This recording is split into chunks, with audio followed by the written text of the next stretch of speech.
cut to the chase, and I'm going to ask you the question I know everybody wants to know, and that is, how did you get the gig working for Cirque du Soleil? Oh, well, now that is a very interesting story. It's long and sorted story. Okay. I had submitted my material to them, you know, demos and so on. Oh.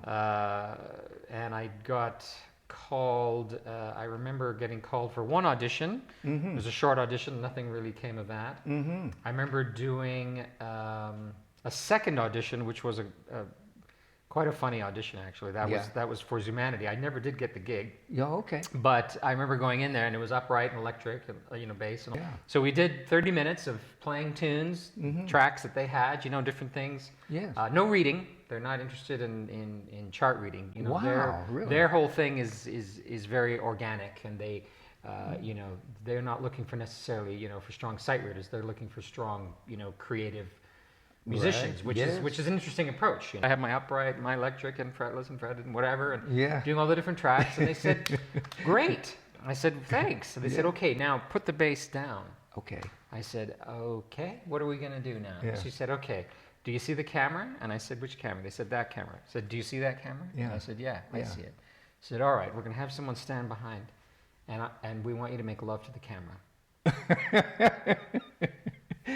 So what does that mean exactly? They said, "We want you to look into the camera, deep into the camera, and we want you to make love to the camera, and then pick up your instrument, and through your instrument, make love to the camera." Wow.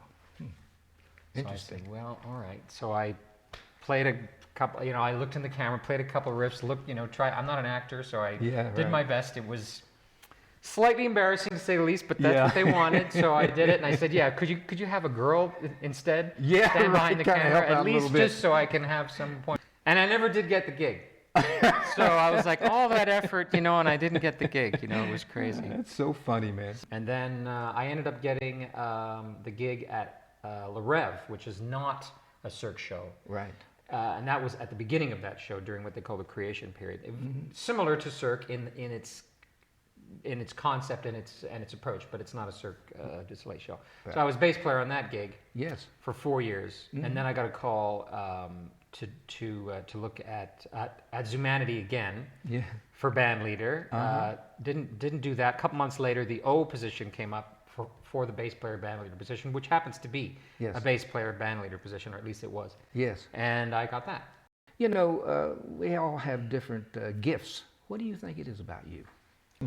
I think, to be blunt and not to be too, you know, egotistical, but I think it is my professionalism. I think that.